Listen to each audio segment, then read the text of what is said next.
Welcome to the Barnes Flyover. This is your monthly update on all things 104th Fighter Wing, what's happening at Barnes Air National Guard Base, and how they're making an impact right here in the community of Westfield.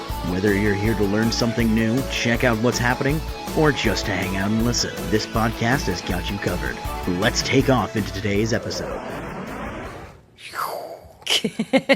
Good morning, good afternoon. This is our podcast, so you can listen or watch whenever you want. This is our 11th episode. Thank you. That is Melanie Casineau. I am Jay Hewitt, your dedicated host. Thank you again for joining us.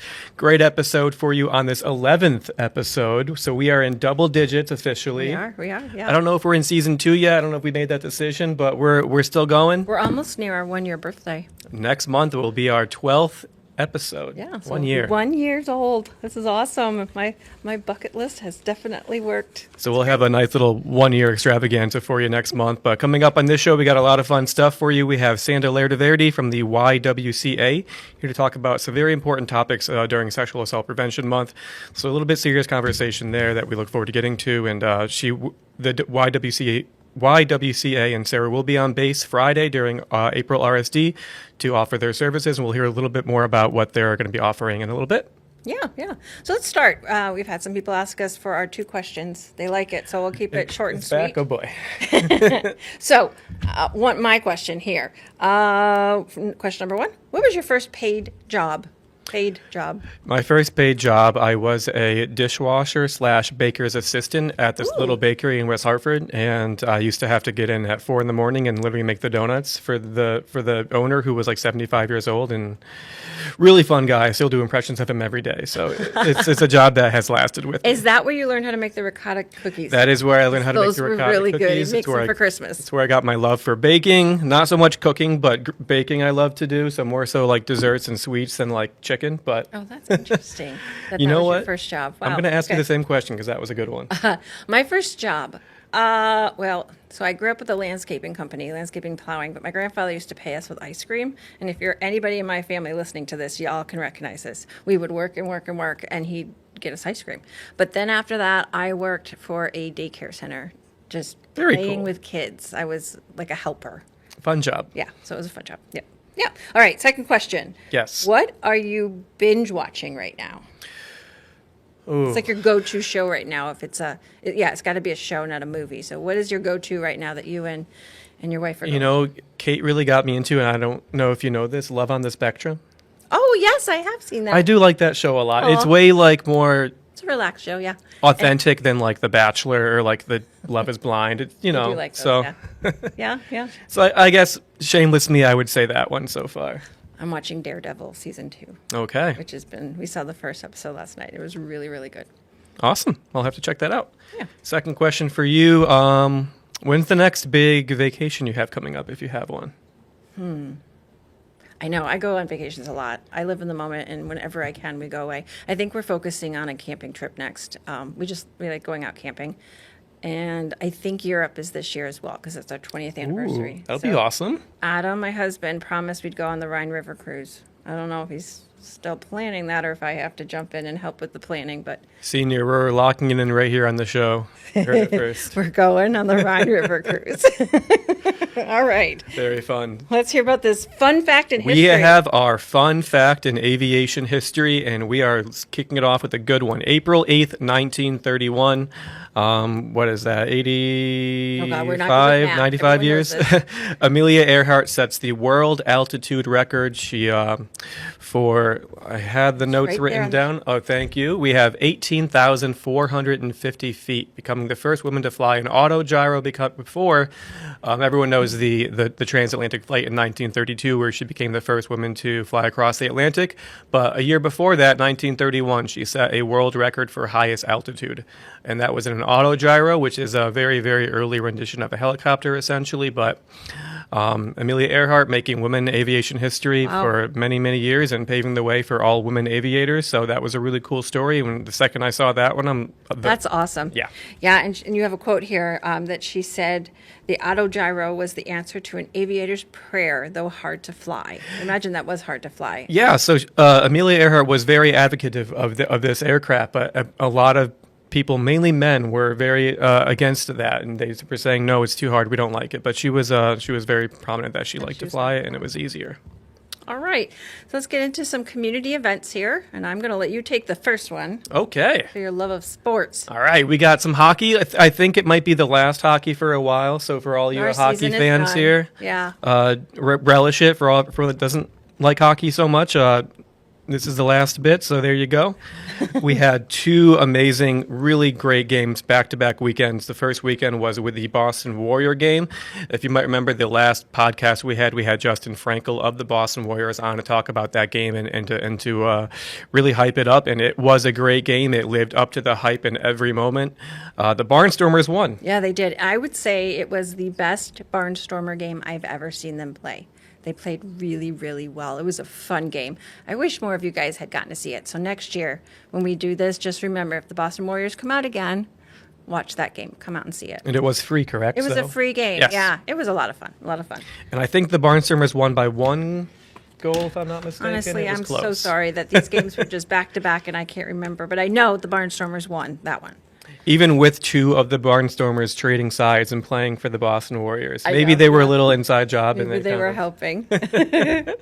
All right, we had that game, and then we had the amazing Bruins alumni play, and there was 17th season in the NHL. Joe Mullen was there, NHL champion. Bobby Carpenter, who spent 18 seasons in the NFL for with the Bruins, was there.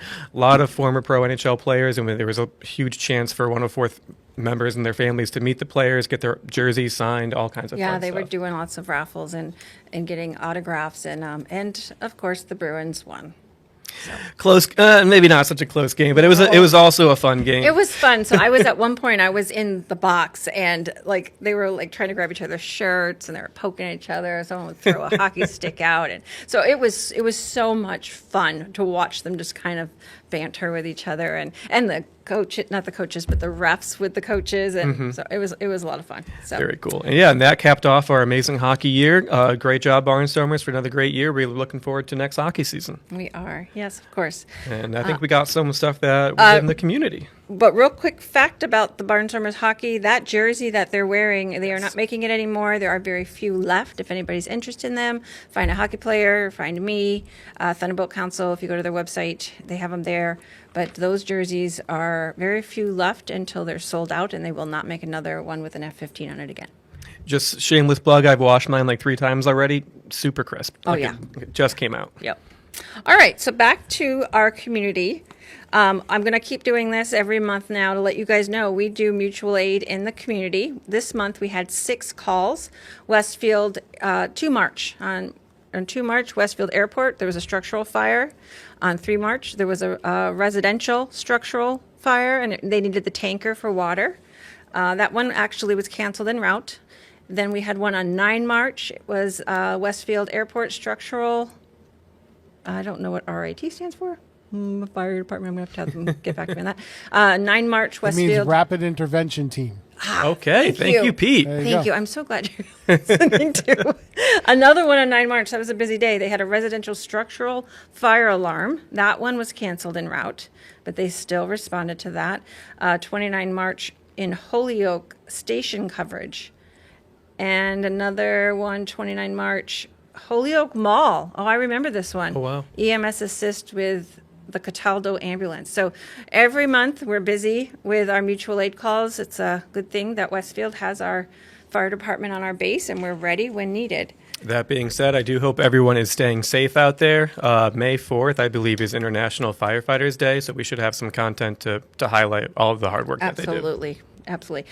All right, moving on. We had a prior Barnstormer, Chief Master Sergeant Galen Wilson. He's Also on the show. Yes, he was on our second show talking about the Westfield Aviation program that they have here at the tech school. He spent over 30 years in the Air Force, many of it on our base, and when he retired, he was asked to teach in the aviation program at Westfield Tech. He started the program, had 3 weeks to write the curriculum. Years later, he now has an A&P. Okay, Pete, here we go again. Aerospace and propulsion. Airframe and power plant. So close. Man, my son's in this. He's going to get me for that. Okay. So now they've added the P to the program. So they're just continuing to grow with it. And on top of it, he started a program in Franklin Academy. So, of course, when he got this award, about 30 of us, 30 Barnstormers had gone to watch him get that award. And, of course, he also has this partnership with our wing where when he's teaching something in the classroom, he's able to come out on base with the students so they can see it actually happening on the job, and kind of see how the career fields intertwine. And so it's an ongoing resource that they have with us and us with them. So that was one thing that we did. Yeah, when he was on our show, the second episode talking about the program, you could hear and just see all of the hard work that he put in. So it really is great to see him finally get recognized that was a good for that. thing. Yeah. We also are continuing with our Westfield State classes on base. They're teaching 3 classes, and those are still ongoing.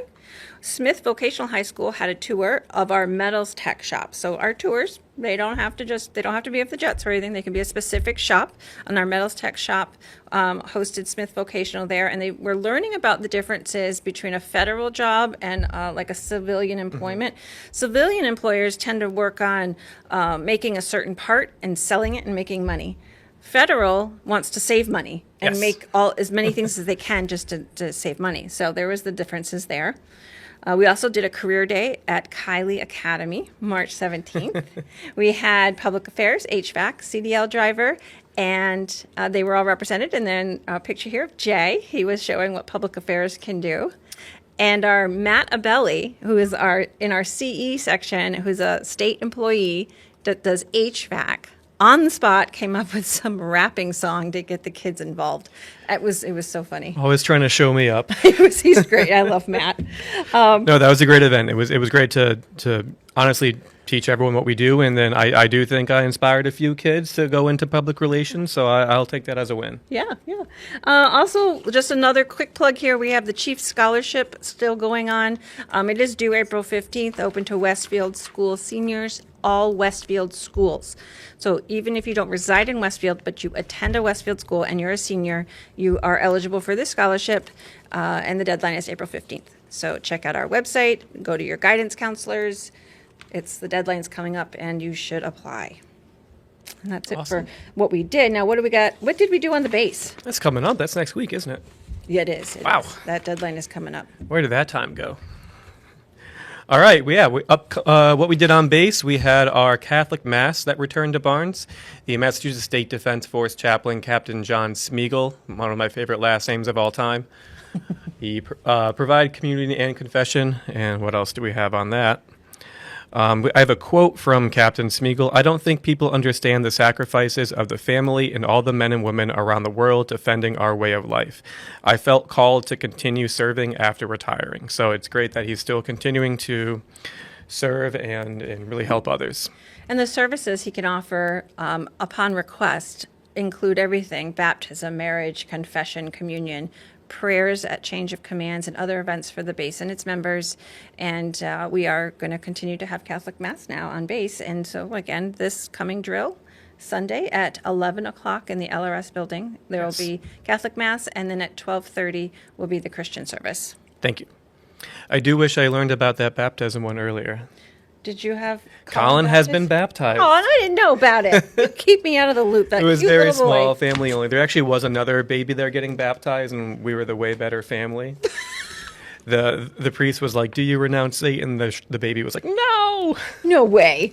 He was a little older, so he was a little bit more, a little harder to control. Oh, no. Okay, moving on. Moving on, yes, thank you. All right, we have another exciting thing that we made a first, and you went to this. Yes, the Maine Massachusetts National Guard, the very first inaugural 700 level professional development course at Camp Net, which is in Niantic, Connecticut.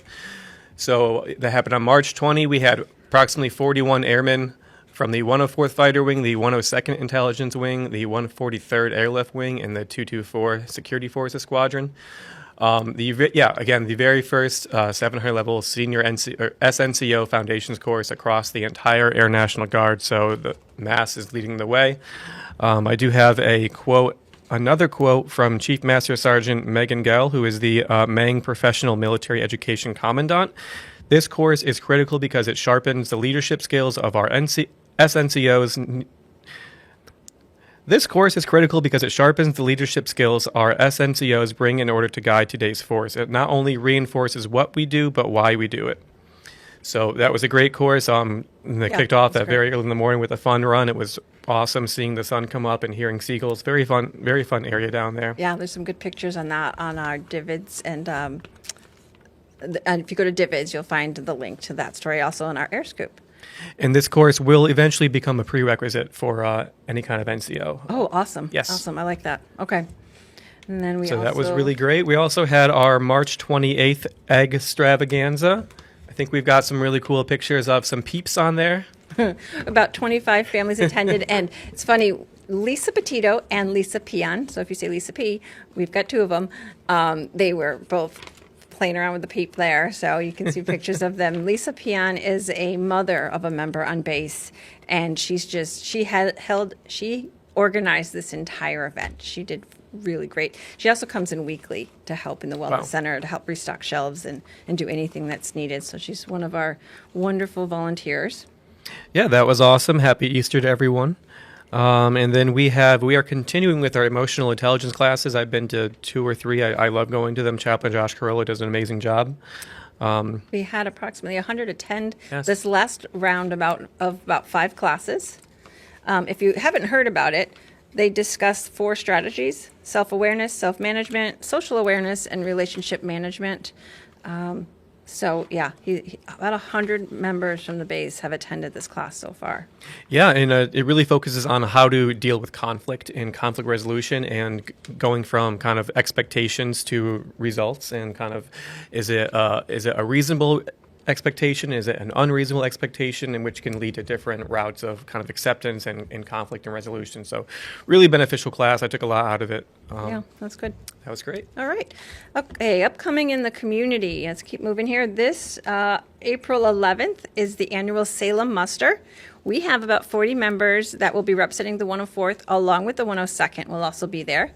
Our public affairs team is covering the event, and there are awesome photos that come out of this, so I'm looking forward to seeing what our team can do. Weather depending. Last year it rained and that kind of canceled. There's supposed to be like a helicopter hovering and someone's supposed to rappel down the helicopter. That was going to be amazing. Didn't happen. There's still awesome photos. There's still a howitzer salute. I think it's a 19-gun howitzer salute. But yeah, very great event. Yeah. And it's again to celebrate our nation's first, the very first Assembly of the National Guard. Had happened in 1636, right on the same ground where our legacy as the nation's first began. Yep. Awesome. All right. So we also have our annual Boston Marathon support. We have been supporting that for as long as I can remember with the Mass Air National Guard. The 104th will be participating with security support, EOD, and other areas that are needed.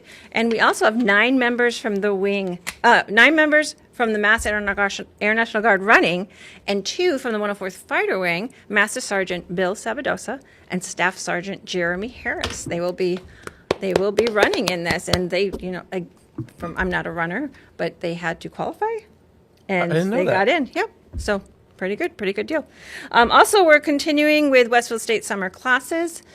From May 19th to June 30th, there will be some speech and math classes being offered.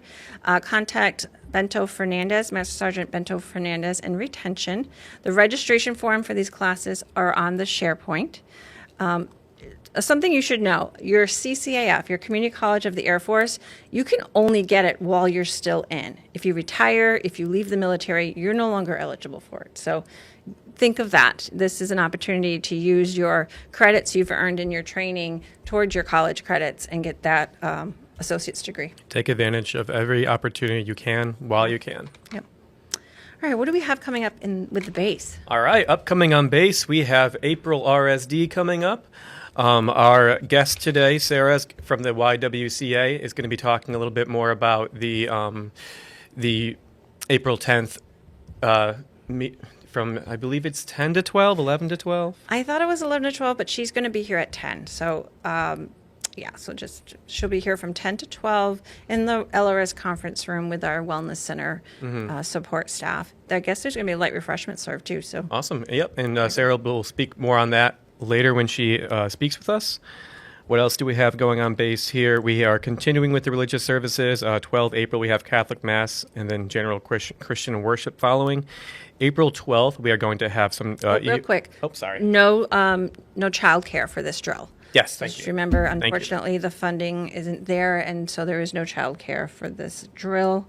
Of course, if you need any help with that, reach out to Lisa Petito in the Wellness Center, and she could provide you with some resources that are available if you're eligible.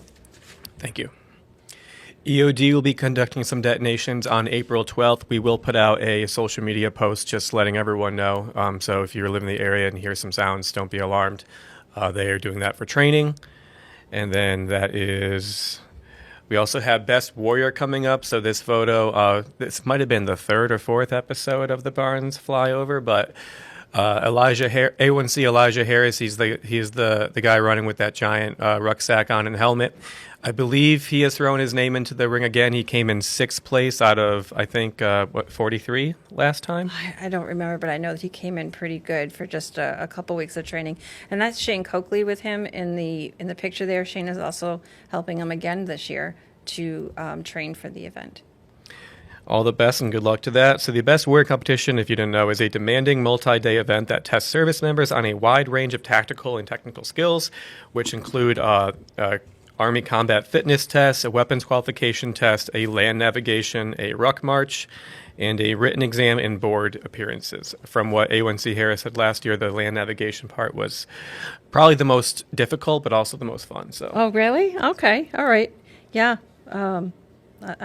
Good luck, and we hope to see you finish at a higher level this time. No pressure. Good luck. What else do we have? We have our emotional intelligence classes are continuing to be offered. April 14th, we have a whole class for NCOs. April 15th, a whole class for SNCOs. June 9th will be an open class for any rank. Make sure you contact Captain Josh Carrillo, the chaplain, Captain Josh Carrillo, to sign up. Let's see, what else do we have here? We have a lot more going on. We have taxes due. Taxes due. Get your taxes done. So taxes are due April 15th, as we all know, but did you know that Military OneSource will be able to give you free tax services? Their phone number is 1-800-342-9647. Our local contact for Military OneSource is Miss Kaylee Valieri, who is also a member on our base, and her number is 781-441-9069. I have been using this tax service as long as I can remember. It's really, really good, and they will go over it with you if you have any questions. If you happen to need additional resources, they have that provided, but it's completely free. Nice. You can ask my wife. If there's one thing that I will openly say I'm horrible at, it's taxes. Oh, geez, I don't know. It's a talent. It's a talent to know how to do taxes and do math and all that other stuff. But yeah. Yep. We have Cinco de Mayo, or maybe Dos de Mayo, happening on May 2nd at the Pioneer Valley Club, and I believe there's going to be a food truck there as well, so that sounds really exciting. I'll have to get my taco fix in for Cinco de Mayo event. May 8th, May 8th is base cleanup day, always a fun to go around taking photos, everyone doing hard work and cleaning up base on that day. May 15th, we do this every single Friday of every year since 1987, the F-100 rededication. There's a picture there that is dedicated to the 13 fallen airmen. Yes, real quick on base cleanup day, wheelbarrows are in very short supply, so CE is asking that you bring your own wheelbarrows, and also CE wants you to send in any requests that you might have, like for mulch or any other specific tools, by May 1st, and you do that by emailing the CE help desk. Awesome. Barnes annual lifting event, a little bit down the road, but make sure you are getting those gains in now so you can join the 1000 Club. There's a really cool picture of, I'm not sure who that is, but getting to throw their name up there. Yeah. So they have their try for the 500 to 800, the 1000 Club, top 30 receive medals, and your name goes up in the gym. And I think that's bench press, squat, deadlift. I don't know. We'll call it. It's coming up. We'll have more for you next deadlift. month. Okay, this is the moment we've all been waiting for. Our 2026 base tour program is available. The schedule is up on the screen if you can't see it. April 21, May 5, May 19, June 2nd, June 16, June 30, July 14, July 28, August 11, August 25, September 22nd. Caveat to those, the September 22nd, August 25, August 11, May 5 are all full, but if your group is interested in a tour, we recommend this is a great way to come on base and talk to some people that work on base and potentially get to see some planes. We are continuing to get lots of F-35 arrival questions. We know that is what everyone wants to know. We are still anticipated for first F-35 arrival mid-June. So any tour post F-35 arrival would be dedicated around potentially seeing our flying operations or potentially a static if we're able to. Prior to that, we can still do tours, but we can go to see different shops like the fire bays, which are really, really awesome, and a lot of the other really cool shops that areas we have on base. We also have, our base is full of history as well, and now we have all but one of our aircraft are all lined up in like a little walking path. So if your history class wants to come on and do a little bit of background education on the history of the aircraft we had, or even around Memorial Day, if you want to know a little bit more about the 13 fallen soldiers, fallen members that we've had on base, we can really tailor the tours to some of the stuff you need, and it doesn't need to be around the F-35. We can do some other things. So that's something to know. And we have some reminders for those of you on base. We have F-35 policy letter updates. Just don't forget, they're on the SharePoint, and they're very important. Lots of changes with the F-35 for the tours, the photos, flight line devices, etc. Make sure you visit the SharePoint for that information. Also, remember OPSEC awareness. Keep in mind what you do, who you do it with, and who's listening. And then another update, the RSD schedule for fiscal year 27 is also posted on the SharePoint. I haven't seen that yet. Everyone's waiting for that. All right. So you can plan out your year in advance and have the schedule for you to look at. Awesome. Always an area that everyone wants to know about. We're just going to keep this for a little bit. Communication, if you're looking for ways to communicate on or off base. Real quick, off base, we got all of our socials, Facebook, Instagram, YouTube. And then on Facebook, we have the Barnes Wellness Team, and the Key Support Liaison family page is also on Facebook. Make sure your emails are all up to date with your supervisors and in the Wellness Center. Obviously, we have a podcast as well. On base, SharePoint, all of the councils, Rising 6, Top 3, Chiefs Council, First Sergeants, Wellness Center, Teams pages are all great places to get information. So, and then our F-35 conversion. You want to give not much updates, but if you haven't listened to us in a while, we've got 36 personnel currently off base training, 2 from LRS, 34 from maintenance, 4 fully qualified pilots, 7 currently in training. Awesome. 15 new construction projects are still scheduled to go throughout the conversion. And 20 is the number of F-35s we are scheduled to get to starting mid-June. Those are a lot of big numbers, so make sure you are keeping up with us on all of our social channels because we are going to have a very busy next few months with a lot of really fun, exciting content. So make sure you are staying up to date on all of those, making sure you are liking, subscribing, making sure that you see all that fun stuff because we have a busy couple of months coming up. It's going to start getting real fast. Yeah. Yep. So, yes, what do we got? Save rounds. I know, save rounds. I am so sorry. It's getting busy. So I just told we have our Westfield Aviation Museum. Yes. So they have their lobby is dedicated to the 104th Fighter Wing. It's a mini museum, kind of talking about our history and different things that we have going on. Well, they have an annual fly day. It's for airport employees and Family Appreciation Day. So this is for the members of Barnes and their families. It's May 16th from 10 to 2. It's going to be some vendors, some swag, lots of aircraft to see, whether it be vintage or new, and then Fly Day. So there's static display aircraft and vehicles. Oh, food by Mac and Sliders. I love them. Okay. They do little mini cheeseburgers. They're so all right. good. Located in Hangar 3, right on the side of the road by Tobacco. You follow the signs from the main entrance, and it's free. Fingers crossed for the weather. We both went last year, and we both got up on a couple of different flights that were going on. So, yeah. Oh, looks like Bright Ideas Brewing Company will be there too. All right, I'll be there. Yeah, and if there's weather's good, you might get a ride in an aircraft. Very cool. So it's very cool. Speaking of, I think we even had some volunteers cleaning up the WAMP today. Yes, we did. We had 6 members from the maintenance squadron. They were all crew chiefs, and they were helping to clean it up so that it looks good for their open house. Lots of save rounds today. Awesome. I know. We're busy. All right.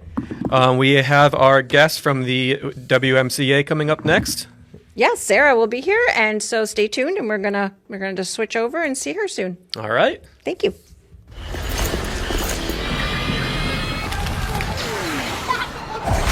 Look, everybody wanna go and talk. At the same time, gotta walk it. Better yet, run, go, hit a lick, divvy up with my homies, and we do it all again.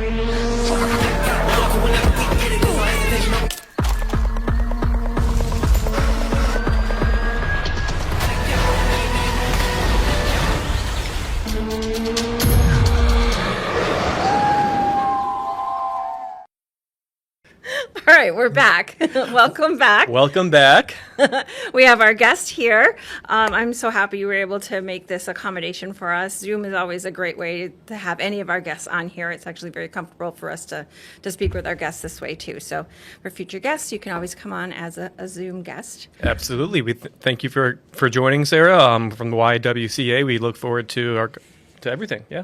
So first, right up front, I've had a few people ask me, what does YWCA stand for?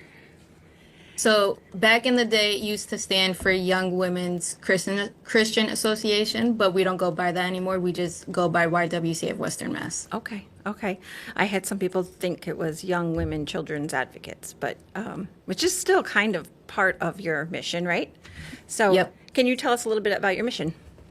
What you guys So do? our mission throughout the agency is dedication to eliminating racism, empowering women, and promoting peace, justice, and freedom and dignity for all, whether you're identified as a woman, a man, child, anybody. Okay. And we work with survivors of domestic violence, sexual assault, stalking, and homelessness, and also human trafficking. Okay, wow. And I was just doing a little research. You guys have been around since 1868, and Yes, you that's are correct. the largest, fifth largest in the country Yep. here in the area. Locations in Holyoke, Northampton, Springfield, and Westfield. Okay. Yeah. So Yeah, I our also. main office is in Springfield, and then we work in the surrounding areas, in Okay. like the court systems, connections for our spaces for supervised visitation, things like that. Wow. Okay. And you have an office in Westfield. Where in Westfield is it? So we used to have an office in Westfield. Now it's just our work in the Westfield court. Oh, okay. Gotcha. All right. Yep. Very good. So, what is the eligibility for someone who might need some of your assistance? So for my program specifically, so I'm the director of survivor advocacy and outreach programs of domestic violence, sexual assault, stalking, and homelessness. So I oversee our CBDV program, which is community-based domestic violence counseling. For that program, you would have to be 18 or older, and you have to be either the primary or secondary victim of domestic violence. So we can work with women, men, just as long as you're 18 or older. Okay. And then I also oversee our sexual assault counseling program. For that program, you have to be age 12 or older. For anybody between the ages of 12 or 17, they do not need their parents' consent for this specific program because of the severity of the nature and the trauma. So we can work with anyone 12 and older. Our services are provided both in person and virtual. We have English counselors and also Spanish counselors. Anyone who speaks a different language, for example, Russian, we can utilize our language line to provide translation services. So that way we can provide the services and interact with the client as well. We also provide domestic violence classes, which is an 8-week mandated DCF program. So that one, it's usually mandated by DCF, but anyone can self-refer themselves as well. And we also provide support groups for both domestic violence and sexual assault as well. Those occur in the evenings. For DV support group, it usually occurs on Mondays at 5:30. And then our sexual assault support group occurs on Wednesdays at 6 p.m. And those are both in person. Okay. Awesome. Now you mentioned primary and secondary. Could you explain, to me, what the difference in that is? Yep. So a primary survivor would primarily be the person involved in the domestic violence. So for example, if it's a boyfriend and a girlfriend, it would be she or he would be the primary victim if the incidents are occurring between the two of them. A secondary survivor could be, for example, a boyfriend and a girlfriend get into an altercation in their home, and let's say there's a party going on, and a sibling of one of the individuals involved or a friend, they witnessed the DV incident from occurring. So, for example, let's say the boyfriend punched the girlfriend in the face. A secondary victim could obtain trauma in regards to that, or even PTSD, because everyone reacts to different situations differently. So we can provide services for them as well if it's a situation like that. And also another example for a secondary victim would be, for example, a child witnessing a DV situation between their parents. Sure. Sure. Thank Yeah. you. Okay. Do you have any facts for us? I know I didn't ask you this ahead of time, but I'm just curious how much do we see of this today? Is it more common? So I'm also it is thinking very before COVID, after COVID type. That seems to be our timeline. But yeah, what do you have? So I don't have exact statistics, but it is very common. A lot of times people think it's only, for example, individuals who identify as poor or a person of color, but it actually occurs to anybody, regardless of their gender, regardless of their age, regardless of their socioeconomic status, sexual orientation. It happens to everyone. White communities, people of color communities, rich communities, poor communities. So it's very common. It is increasing as the years go. But at the same time, more people are coming forward for help, which is also a good thing. So that's why it's always important for the YWCA and any agency to do outreach and to educate agencies, organizations, communities regarding the topics of DV and SA or stalking, homelessness, things like that. And when it comes to DV or SA survivors or anybody who is in a tough situation like that, it is often risky for them to leave their situation. So sometimes it does take them multiple times of leaving and coming back. On average, it can take anywhere from 7 to 9 times for them to successfully leave. But oftentimes, a lot of people will notice that they say they're leaving, but maybe a few years later or a few months later, they return back to the perpetrator, which is a normal thing for us to see. And that could be for a variety of different reasons. It could be they don't have a support system and they rely on that person, financial reasons, children are involved, pets are involved, things like that. They don't have housing. So we do see that they do go back, which we don't judge them for. We're here just to support them, provide them with the education and safety barriers that if they do return. And we just provide them with the information so that way they can learn to advocate for themselves and get to a place where they're able to safely leave their situation so that way additional harm doesn't come their way. Wow, it's a lot. Yeah, I imagine one of the hardest steps is just taking that first step and coming forward. So what would you say to someone to help them take that first step? I would say if you are safe to leave your situation, if it's safe to do so, we are here to provide you with support, rather that's in person or virtual or even over the phone, because our hotline is available 24/7. So if it's a situation where they're safe to leave their situation, feel free to give us a call 24/7 and we can provide you with resources, services, referrals, education on where you can go. For example, do you have a safe family friend that you can stay with temporarily while we work with you in regards to housing services? Is there a family member you can stay with? Are you financially stable enough to be able to move into a different apartment, house, things like that? And in the meantime, we can work on counseling and getting you additional services if needed. Awesome. Okay. How does insurance get involved with this? Is this an insurance-based program? Is it? No. No. So our agency, we don't require any type of insurance and all of our services are completely free. Wow, that's great. Is that true for the first and secondary?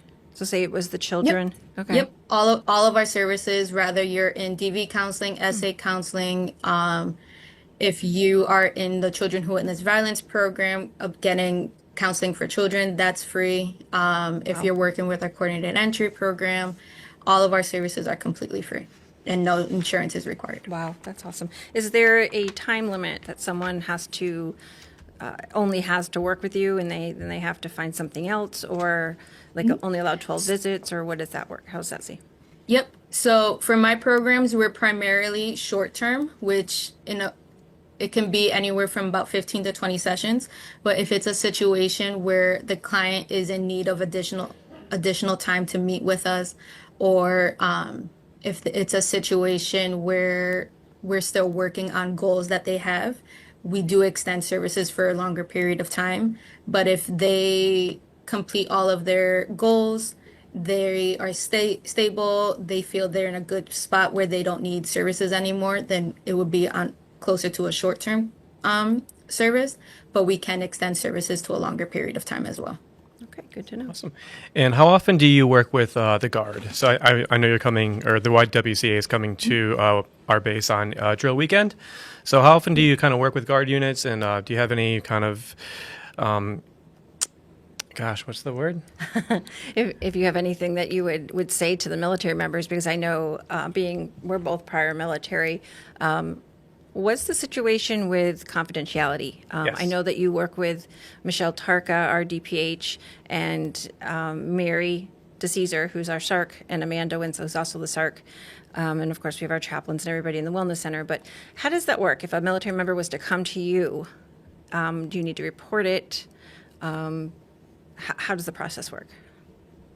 So all of our services are completely confidential. We don't report on anybody that we meet with. The only exceptions that we make to that is if there's abuse happening, for example, a 51A if a child is being abused, an elderly report if we find out somebody of elder age is being abused, if they are trying to harm themselves in regards to connecting them with crisis, if they're going to be a harm to others.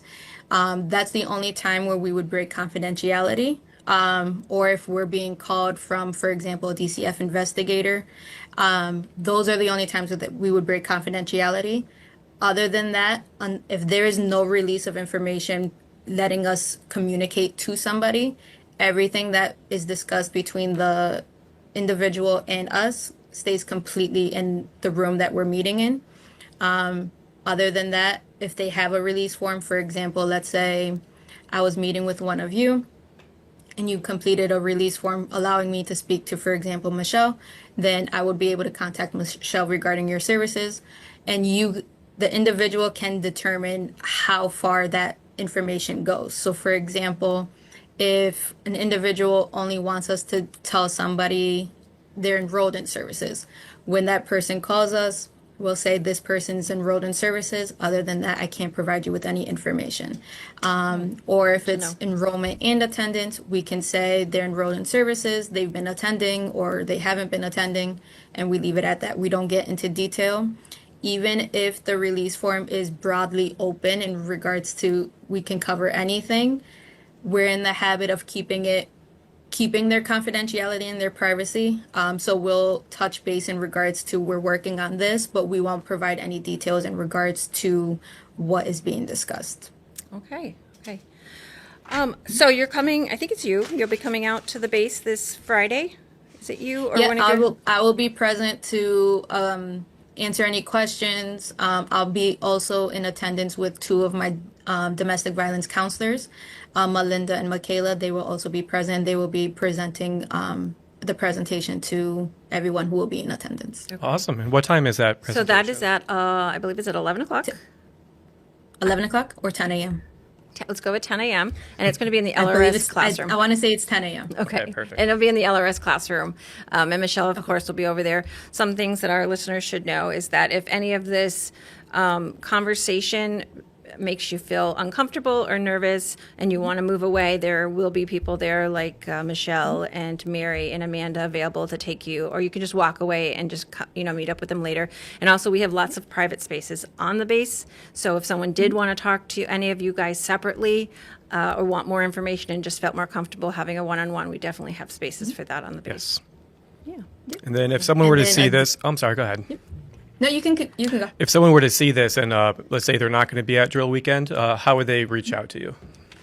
So I can leave some of my business cards at the presentation on Friday if they want to speak to me directly. But they can also contact our 24/7 hotline, and they can provide them with emotional support, resources, referrals. If it's a situation where, let's say, they feel unsafe or they don't know how to safely remove themselves from the situation, we can also provide them with safety planning as well and discuss safe ways to leave the situation. Or if they're choosing to stay in their environment, we can also educate them on ways to stay safe in their situation as well. And Pete, we have that phone number on the slide. If we can just go to it, I'll just say the numbers out loud. 24-hour hotline, domestic violence and sexual assault. The number is 413-733-7100 or 1-800-796-8711. And the Spanish language hotline is 1-800-223-5001. And this is on our slides, and it's a 24-hour hotline. Who are they reaching when they call this number? Are they reaching a counselor, a doctor? Our hotline. So they're reaching our hotline intake workers who are educated in regards to safety planning, providing emotional support, things like that. If it's a situation where, let's say, crisis needs to get involved, we will do a 3-way call with crisis. And if it's a situation where they aren't able to provide them with the information, we would provide them with information in regards to where they can get that service. So, for example, let's say they wanted information regarding attorneys because the YWCA doesn't provide any legal services other than court advocacy to get restraining orders and things like that. So we would educate them on attorneys in the area, whether it's pro bono or private attorneys, or if they can access the court service centers, we also send them that way to get assistance with paperwork and things like that. Very good information. Awesome. Thank you. I know this is a sensitive subject, and it's somewhat uncomfortable for many people, whether they're it's personal experience or not, or a secondhand, like you had said. So I appreciate you having the knowledge and the background to bring it to the base and just give us an extra face to look at when we need someone Absolutely. else. I know we've got our wonderful people, the Wellness Center, and all of our friends on base, but sometimes it's a neutral person, maybe somebody new, just they'll feel more comfortable with. You never know who you're comfortable with until you meet that one person who, hey, I can talk to you. Exactly. Yep. Yeah. Yep. So thank you so much for being on. Is there anything else you'd want anybody to know? I know we're going to see you on Friday, but this is going out to the community as well. Okay. So yes, I will be on the base on Friday. I guess I would leave saying that if you feel you're in need or if you connected with anything that was discussed today, like I mentioned, feel free to contact our hotline at 413-733-7100. Or if it's somebody on the base, they can call me directly if they feel safer doing that, seeing how they'll be able to connect my name to my face. Because some people prefer knowing who they're going to be speaking to. And that just know you're not alone, and that there are people in the community who are willing and very dedicated to assisting you in any way that we can, and educating you in ways to advocate for yourself, to be safe, and to successfully and safely be able to grow and leave your situation if that's what you choose to do. Awesome. Sounds good. Sarah, thank you so much for joining us. And again, it's a hard subject, but I think just the openness and the conversation is really just kind of what sparks, change. And and knowledge and education. Yes. So that's all we have for today. We'll see you on Friday, and we'll see the rest of you guys next month. Again, if you have any comments or questions, concerns, put them in our comments box, underneath when you like that podcast, and we will read all of them. And if they're anything for Sarah, we'll get them to her as well. Absolutely. And then for next month, I believe, is our 1-year anniversary of our Barnes Flyover podcast. Yeah, it's going to be our birthday, our 1-year birthday. So we'll do something. We don't know yet, but we're gonna jazz it up in here. But all right. See you next time. Thank you, Sarah. Thank you.